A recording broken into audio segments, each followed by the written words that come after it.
Are there times where if they're at an affiliate or just like throughout their year where you leverage class? Oh yeah, definitely. What are the scenarios? Potential burnout. You know, if someone's just like tired of grinding. Yeah, on their own. Yeah, it's like they need a break. I love leveraging class after like a competitive exhale. So like they hit a competition, we take their downtime. Hey, like post deload. 100%. It's like, hey, let's do some class. Like class is not a deload, but it can be like it's an emotional deload. Reinvigoration. 100%. Yeah. It's not a physical deload. Yeah. That's a great way to think about like a social, emotional deload.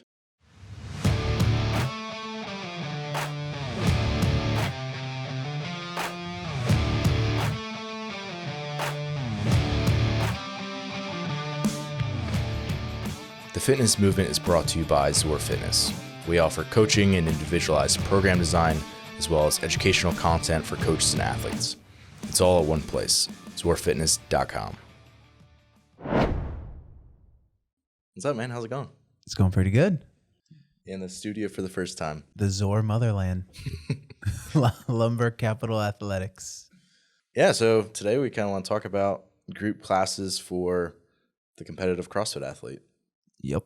And, I think as remote coaches who've worked with the people from, a variety of competitive levels for people who are just completely general fitness, like we've both had personal training clients who are very not good movers, who don't really think about health and fitness the same way that we do, all the way up to people who are trying to be their very best and make a career out of fitness. So, there's quite a spectrum that we work with. And we kind of want to talk through like which of those people is class appropriate for and which is it not. And how might that change based on the circumstances of your individual gym, because CrossFit is not a franchise and every single one is a little bit different. So it really depends on what you got going on. So we want to start with group classes for non-competitors. So people who care more about just health and fitness. Yeah. Well, I was going to say, I think we can offer a pretty unique, maybe not unique, but a good perspective on this, being that you own a gym, runs group classes. I work for a company who runs a couple different gyms that runs group classes. We both do individualized programming. We've both done personal training. And I feel like a lot of people in the space fall really far on one side or the other. Yeah. Or at least the messaging that they put out, I should say. That's very true. Like a lot of people are either heavily invested in the remote coaching thing where, of course, they're not going to recommend classes. Correct. Because their business is not going to thrive if that's what they recommend. Right. Or vice versa, where they're like peddling classes because they own a gym and a facility and like they want to do well. Right. So, and for us, it's like... Yeah, we do sit in the middle. Yeah. And not only do we sit in the middle, but I feel like we believe really strongly in both, depending on the person. And for us, it's like, whether it's group classes, personal training, individualized remote programming, they're all like a tool in a toolbox. And so it's like finding the right tool for the right person, not just from a movement perspective, but obviously also from like what they want to do. Yeah, I think some of the most underrated things about classes is like just the environment that you're in.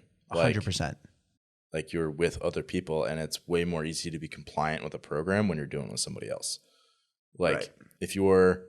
Even if you're not doing an optimal program in the sense that like you're following like a group training program, and say it's not even in classes, it's just like a bunch of people doing like the same like blog style workout plan. Like it's actually not a bad option because you're with a bunch of other people also doing the same thing. Yep. And there's a lot that just like advantages of having that camaraderie and like doing it alongside other people. Yeah, absolutely. And I mean, we're going to get into some kind of more specifics, but I've rode the spectrum of this. We've talked about this. Like I've had an individual coach. I had an individual coach for 3 years. Then I programmed for myself for probably about 2 years.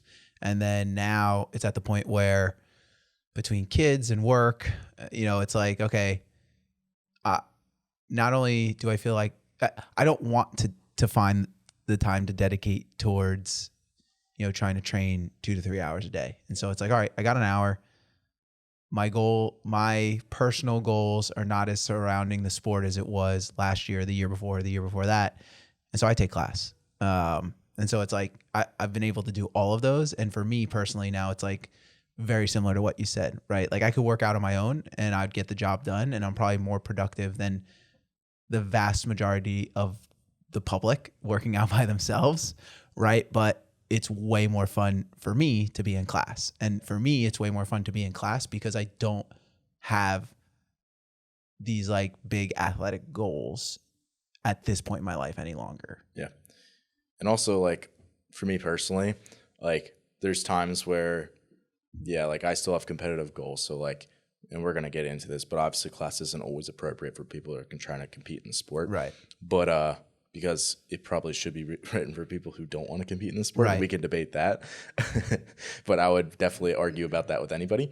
And, I would say like there's 100% times where even for the competitive athletes I coach for, as well as myself as a competitive athlete, like that I leverage the class environment to either elicit my best performance or just to like constrain the time I have in a session. Where like literally, for example, if it's like a 9 a.m. class and I'm like, hey, I'm going to jump into the 9 a.m. class today. It's like, it starts at 9. Like my individualized session, it could start at 9. It could start at 9:10. It could start at 9:50. Like I can start whenever I want. Right. So it's kind of nice having a little bit of pressure. Just like, hey, this is when it starts. And whether you're there or not, it's going to run. Right. So you got to get in the door. Right. It's kind of nice. Yeah. So you had mentioned something about non-competitive athletes.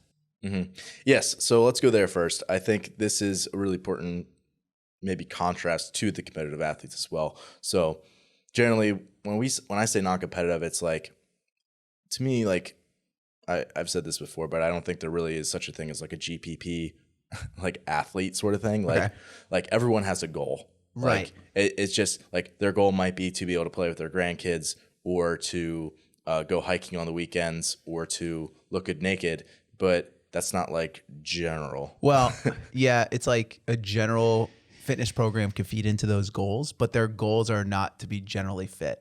Yes. My goal is not to have well-rounded fitness. My goal is to play with my kids, right? And then you as the expert could be like, okay, cool. Like there's a way to have well-rounded, safe fitness to allow you to do that. Yeah. So let's dive into this. I would say there's a few people in my mind that I think group classes are not for. And it's probably again, we can go into this, but a very experienced competitive athlete who just needs a lot more development of things outside of that. But on the non-competitive side of things, it's people with severe mobility restrictions where class would just be like a liability to them, frankly, or they're in a group environment where the classes are big, where they're going to get thrown into the same scaling option multiple times in a week, or pretty much every time they go there. Like, for example, if they got like some really crazy stuff going on with like a limb on the lower body, they're probably going to be like on the ski erg all the time. Every cardio piece. Yes. And it's like, do you really want to come in and ski like 4 times a week? The answer might be yes, right? Because they're with other people. Right. But oftentimes it's like, if you have someone and they do have a little bit more autonomy and they're okay on their own a little bit more of the time, maybe we take them a different route with the way that you go about it. How do you think about it? Yeah, I mean, I think, if you were to look at it as a spectrum or like a bell curve, right? The way I kind of think about it is at one end of the bell curve, you might have people who have, for lack of a better term, I'll say severe limitations, right? Yeah. And then on the other half of the bell curve, you have like CrossFit Games athletes, right? And I would say for class, and let's clarify this. This is something we said off air, like, and we're full disclosure, 100% completely biased, right? But when I say class, we're talking like classes at Lumber Capital Athletics, classes at CrossFit Roseland, Sparta Station Athletics for her, CrossFit Steam, our gyms, right? Where it's like well thought out, well programmed, because that's the tough part. Like asterisk. Well, I mean, and it's tough to do that because unfortunately, I think CrossFit gets a bad name in the sense that it's like, yes, every gym can do something different because it's not a true franchising. And we just said last night, all you need to open a gym is 3 things: a bank account, a pulse, and a level 1. And it's like pulse is a very important. Very important. Don't try to get it if you're good. Yeah. So it's like you could open that stuff and really not know what you're doing and really mess people up, right?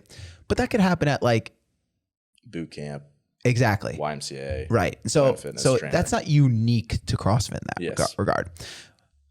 With all that asterisk in place, right? Assuming class is well programmed, well run, I think. And that you have a good floor coach. Of course. I think people at the ends of the bell curve, it's probably not appropriate for. Yeah. Now, how far into the bell curve, I think will vary. Yeah. Right? Like you touched on it. You might have a gym. Let's use CrossFit Invictus as an example, right? Extremely competitive, well-known name in the space, right? You might have a quote competitors class where it's like, okay, we've inched into this side of the bell curve a little bit more where it's appropriate, right? Or like what we do with the name game, right? Where a lot of the people who get individual programming, but on Saturdays we throw down. And the reason why we do that is to get a competitive stimulus, that push, but we don't do it all the time. And then at the other end of the spectrum, you're going to have people who are severely limited. And like you said, I've seen this. It's like, we got rowing today and like you can't row, like all right, we'll ski or we'll bike, and it's like you're always on the same piece of equipment. We're just like dude, you're like 50 years old, you've had 3 shoulder surgeries, right. like yeah, you could come into class on overhead squat day and you could either like try to do it with like a trainer bar that's like completely bent elbows and like it looks like garbage, or you could pick a different variation. But at the end of the day, it's like then you're probably squatting some other time in the week, and now you're getting a lot of contractions on areas of your body that maybe wasn't intended based on the original intent of that programming. Right. So it starts to change a lot. If someone's intelligent and they can listen to their body, and they might not move well, but they can be smart about it. And again, they're working with a floor coach who has experience, that could work. Right. You inch into that side of the bell curve more, right? Like you mentioned, or even we talked about class size, right? If you're a relatively new gym and your classes have 3 to 4 people in every class, it's way easier to be like, hey, I'll just write you something right now, right? Or you have a situation where the person on the floor most often is the person who owns the gym, is also the person who's programming because they're a relatively new gym. And so it's like that person has the full picture of what maybe the next week or 2 look like. It's like, okay, let's do this. Versus a gym who maybe has been around for 10 years, has 300 members, 20 people per class. It gets infinitely harder to if you do have all 20 that. people in class, you are literally a phys ed teacher in the sense that your job is to, I'm not making this as a dig to phys ed teachers because we were both phys ed teachers. But your job is to like manage the space, manage your time, make sure you're on the correct time stands for the lesson plan, and it's making sure that no one hurts themselves. Yeah. That's essentially what your job is. Listen, like you can get around and cue people and help people, but it's like when the moment class starts, if you have classes that are consistently that big, you're working for that hour, right? Yes. And so again, depending on where you're at, that can inch the bell curve in or push the bell curve out. But I think people at the ends of the spectrum, class is probably not best for them depending on what their goals are. Yep. So let's go to those 2 ends of the bell curve. For now, let's say that we have someone who's a really poor mover, and what's a scenario where like personal training, like one-on-one with someone who's there, who can correct their movement in real time, is actually there, counting the reps, so to speak. Right. Like when is that appropriate? Yeah, I think for me, again, you said poor mover. I mean, we both could probably come up with a bunch of people off the top of our head. We will not name those people, but I've had people, especially people who are elderly, who don't they just don't move well at all. They're locked up. Maybe they haven't, there was I remember very vividly having a gentleman in a sales consultation, and I was like, when was the last time just the conversation led to like, when was the last time you worked out? And he was like, I don't know, 1976. And then it's like, okay. At least Or there was a gentleman who came in for our challenge the other day who had a cane. I went through the full consultation, was like, afterwards, my coach was like, you sure it's a good idea for that guy? And it's like, you're 100% right. Like, this guy needs personal training. Yeah. And I think having, again, whoever's doing that consultation to have enough experience to say, obviously we're a business and we're trying to make money, but this isn't appropriate for you. Yeah. And I mean, in our gyms, we've been like that guy who hasn't worked out since 1976. Like, he took class and got amazing results. and we were able to scale immensely for him, right? But he moved well enough, right? But I've had personal training clients where it's like, we're starting with body weight squats to a 24-inch box. Like, it's just like, all right, we're starting from scratch basically. And so for those folks, personal training is probably the best way to go. So let's go to the other end of the bell curve now. And it's people who are competitive athletes. I mean, most competitive athletes, if you've been around for any length of time, are significantly above that bell curve already. Yep. Just from the fact that like you're probably younger, you're probably already a little bit more health oriented. Likely you played some sports growing up. Like the fact that competing is an option as is like something on your radar probably already means that you're above majority of the population. Yeah. And I think some clarification might be a good idea where, at least in my head, and you probably can relate, to me, there's a difference between a competitive athlete and someone who likes to compete. I know for our gyms, we have a lot of people who take class who love doing competitions, right? CrossFit competitions, but they're a mother, or father of three. They have a full-time job. Like they're not a competitive CrossFit athlete. They're someone who likes to compete in CrossFit. And to me, those are two totally different things, right? Like we have some people who work for us who are competitive CrossFit athletes. They're training twice a day. In between their sessions, they're doing work for us, obviously, but they're focused on the competitive CrossFit season. They have sponsorships, they're competitive CrossFit athletes. Yeah. Right. Yeah. I think one of the things that I've probably started to separate a little bit more in my mind is just because someone comes to me and they want coaching and they say they're a competitive CrossFit athlete, the program that I put them on versus like a CrossFit athlete who's like, my life revolves around this. Yes. And like, this is like my number one priority in my life. Like those two programs differ more than someone who likes to compete in class. Like they're just a competitive person by nature. Yep.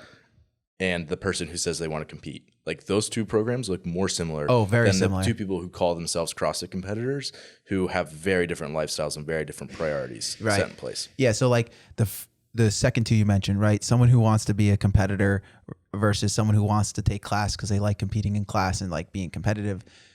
The main difference in there, more often than not, is I think skill work. It's like, okay, like as far as the pure, like driving up fitness and strength stuff, that stuff's probably pretty similar, but it's like this person who wants to be more competitive. It's like, okay, we're going to take some more time on gymnastic skill work because there's still skills you don't have yet, or hammering home positions in certain lifts because you're just a little off there, right? Yeah. Versus the competitive CrossFit athlete who's going to semifinals, finishing top 10 to semifinals, going to the CrossFit Games. It's like they're training 2-3 times a day. Their progressions are way more advanced. The volume is insanely higher. There's a huge emphasis on, zone 2 aerobic base building work. Strength work can look different, right? So that gap, yes, is much bigger. Yeah. 100% what you just said is like what a lot of my programs look like. Like for the people who I'm like, hey, it makes sense for you to leverage the environment of class to get that in-person coaching. And I understand that you want to continue to grow as an athlete and, do competitions sometimes. And like, that's sort of your competitive outlet and you enjoy calling yourself an athlete. You are an athlete. Yep. For those people, it's like, hey, let's, get into class on these days. Let's maybe do some focused work before or after that session based on what it is. Often it's skill work, often it's positional work. Often it's just touches of things that they're not getting in class enough. And then maybe we start to sprinkle in some individualized sessions on days where it's makes sense, where either the class workout is something that's really fundamental that maybe you don't need a lot of touches on or whatever. It kind of just based on their schedule. Where do you start for people if they're like, they're doing class a lot, they come to you, they want to start individualized programming? How often is it like you pull them out of that completely and go like 100% individual design versus like some sort of a hybrid program? And if it is a hybrid program, like how do you work that practically? Yeah, I think, the classic example is it depends, right? And so if I get someone who is like, I want to get better at CrossFit, I want to be more competitive, and I want to get an individualized program because that's something, I feel like I need to do, right? And we kind of skimmed over it. So before I get into that, with like the CrossFit Games athletes, right? People see those people, and let's face it, guys, they're either programming for themselves and maybe having an outside coach working with them, or they have a team of coaches, which is like, I have a row coach, a running coach, an Olympic lifting coach to work on those specific skills. And then this is like, I think where the sport is and where the sport is going is an athlete has one like centralized, almost like MMA. You have like a centralized coach. They're in charge of like organizing everything. Correct. And making sure that you're not getting pulled too far in one direction. Correct. And so it's like they'll write the design, but then they'll say, okay, hey, for weightlifting, coach so-and-so is going to come work with you because they're the weightlifting coach. Yeah. Right. And for strongman stuff, coach, we're going to work with coach so-and-so because he's a former professional strongman. So he's going to go over the skills with you there. I think that's a really good example because the sport of MMA is not wrestling. Correct. The sport of MMA is not striking. Yep. So you have to have someone who can put all those pieces together. Correct. And like, you have to be good at putting all those, like if you get hyper focused on wrestling and MMA, you're going to get knocked out. Right. Whereas like, it's the same thing. Like if you get too focused on having these perfect positions in your weightlifting, like you're going to forget that you have to do touch and go power cleans in a Metcon. Right. And someone needs to be there to balance that because, you might be someone who, you go to the wrestling coach for MMA and you do this hard training session. And then it's like, all right, well, I got to go to striking. Exactly. And it's like, okay, hey, we got to take it easy with our striking. We're going to work on skill, right? Similar with when we write programs where it's like, all right, hey, someone has a squatting limitation. So we did 10 sets of 2 back squat yesterday, right? Like we're not going to do 150 wall balls the next day, right? So there has to be some intelligent programming there. So that's kind of with the CrossFit Games athletes. So kind of coming back, when I get someone who's not the majority of people, but the majority of people looking to be more competitive, right? They're not already CrossFit Games Majority athletes. of people that come to us. Right. So with those folks, most of the people I talk to are like, I want to do this. I want individual attention because I know there's certain things I need to work on. I've been taking class for this long. I've gotten better at the sport. But when you've been doing class for long enough and you have competitive aspirations, you eventually realize I'm not good at these things. And we are not. If I continue to do this, right, I will, in 5 years, still not be good at these things. Because naturally in class, you don't touch on those things as often as you need to touch on them to get better at them. And so they come to me and they're like, that's what I want to do. Sorry, Chris, we're not going to back squat 3 times a week. Exactly. Right. And so it's like, okay, cool, let's do this. And then often they throw in the caveat, but there's this class on Saturdays. Like I work out with my husband or I work out with my best friend. Like I need to keep that. And my initial reaction generally is, okay, I'll do the best I can. Yeah. And the reason why I do that is because we haven't built up trust yet. They're new and I'm new to them. And so it's like, okay, I can't push them too far. Or if they're like, I want to take classes a certain number of times a week, I'll be honest with them. Like if they're like, I want to take class 3-4 times a week still, I'll say, okay, but just so you know, I won't be able to do certain things if we do that. My recommendation, why don't we start with 2 classes a week and then my stuff the other 3 days? Yeah. And generally they'll be like, oh, okay. And I'll give them some guidelines, right? Because frankly, that situation is not ideal unless you're coaching someone at Lumber Capital Athletics and you know the program, or I'm coaching someone who works out at one of our 4 gyms and I know the program. But I start there. And then usually what happens is they slowly start to see jumps in progress. Yeah. And these people are type A. They're very goal oriented. And then they're like, huh, this is working. Yeah. Screw class. I don't want to do that anymore. Right. And so then they're like, I'm getting way better at this, way faster doing this. Or, I had a woman who, she was very set on doing Saturday workouts with her husband when we first started. Yep. And she quickly realized she was getting so much better with what we were doing the rest of the week. And then factor in that at the time I had my own separate programming company, I started to do at Saturday throwdowns. And she was like, I want to do those. yeah, well, and she would get beat. And it's like, oh, I need to be doing this. If I can't be, 1 foot in, 1 foot out. Exactly. And so that's kind of usually for me how that transition works.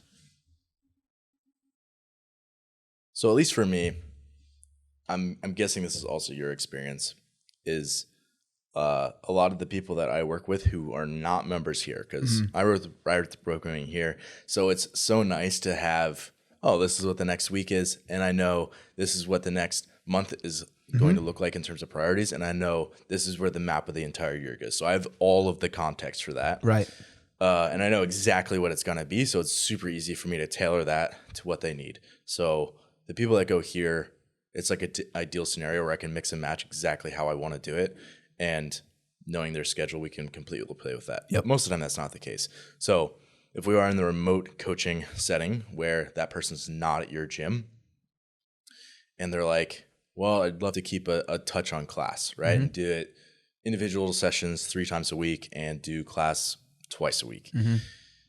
How often do you have those athletes where it's like, this is what is going to be on those days? Or here, I send these at least a week in advance where you can actually build out my program around these things. How often does that happen? 0.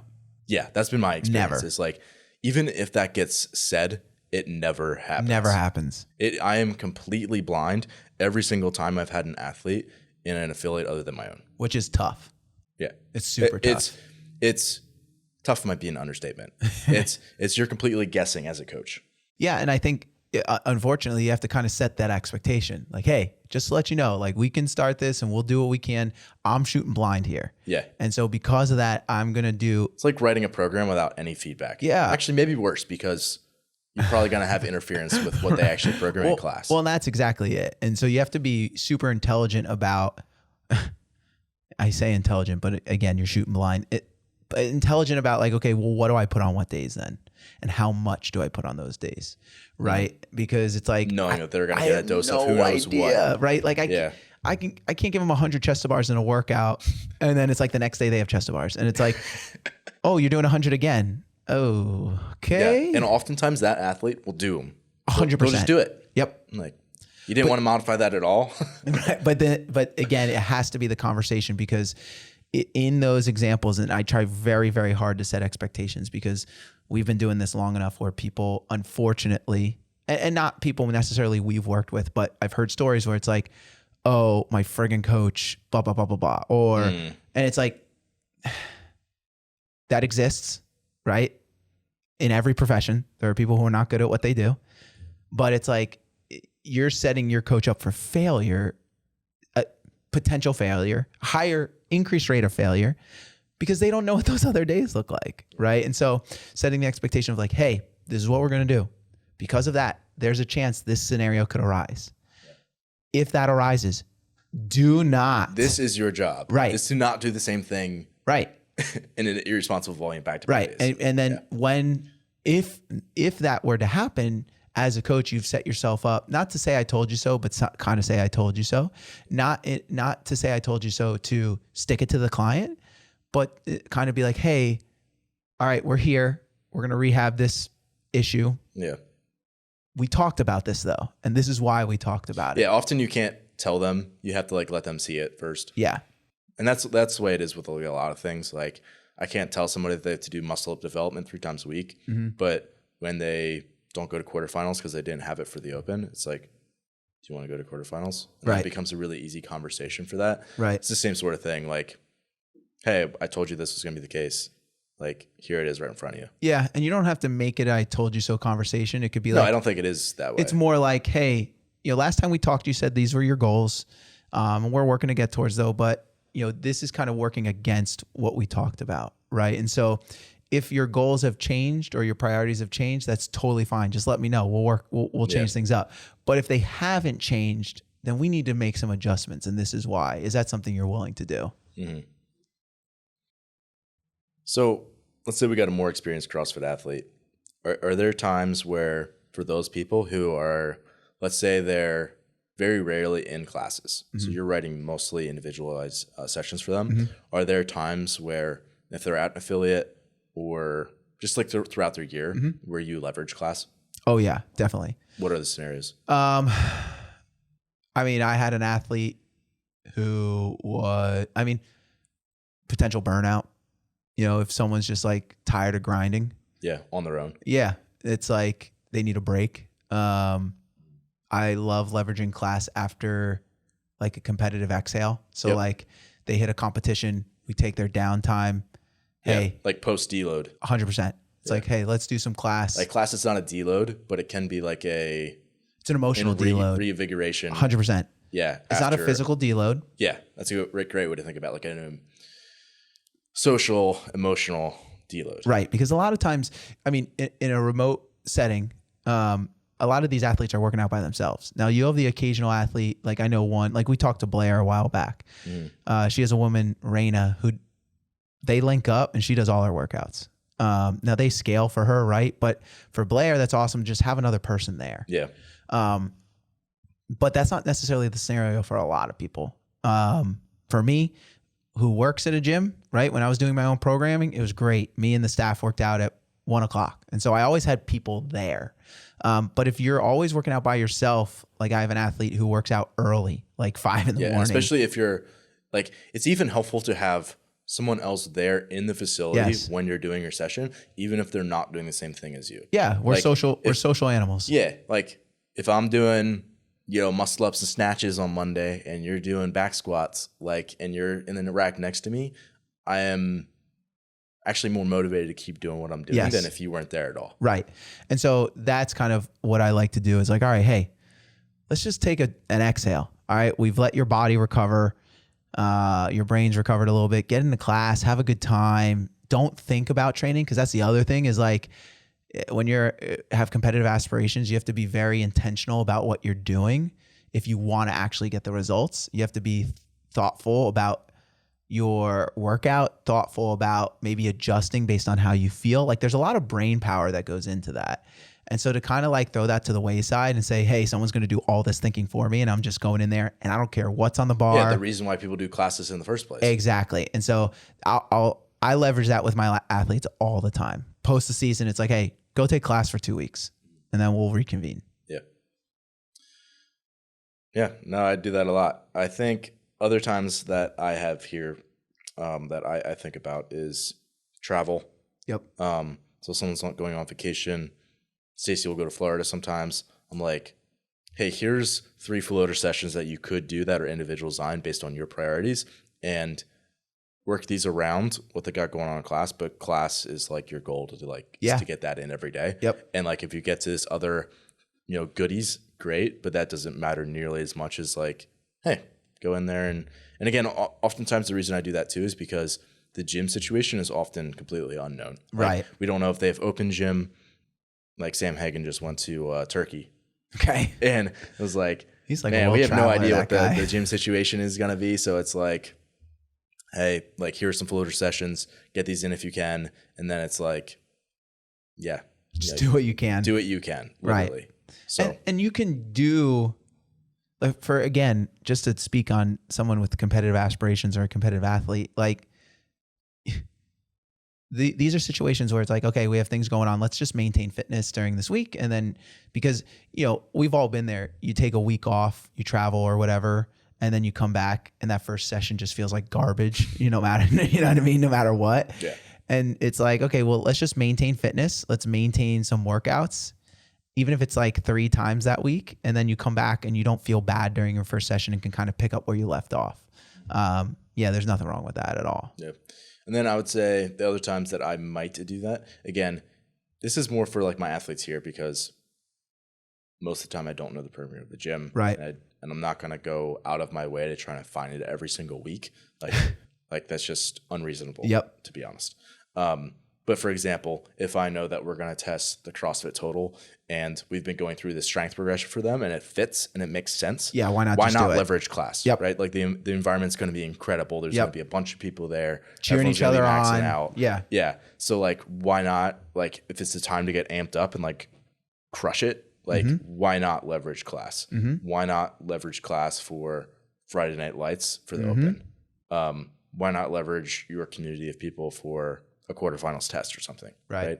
So those are the other times that I think it's like, it's like, if class makes sense and it lines up, use it. Right. And then, I mean, just to go back to the topic at hand, and then in the beginning, we mentioned the bell curve. For us, everyone else in the middle, classes couldn't be more appropriate for. And again, it's, people, there's going to be some adjustments to that. Like, you might have someone who is like a real super duper fit former games athlete that just doesn't want to do it anymore. That's not their goal. Yeah. They fall in the middle of that bell curve. Yeah. Fitness wise, they fall on the end. Yeah. But because of their goals, it's like, just go take class, and I think class, again, well-structured, well-programmed, good floor coach is appropriate for the vast majority of people. Agreed. Let's leave it there. Cool, man. Thanks for listening today. If you're someone who just found the show, I would encourage you to subscribe so you can stay up to date. If you're someone who's been listening for a while and enjoying what you're hearing, I would encourage you to leave a rating or review for the show. It would definitely help us out. And lastly, if you're someone who does take your fitness seriously and cares about your performance deeply, I would encourage you to look into hiring one of our coaches. Until next time, stay the course.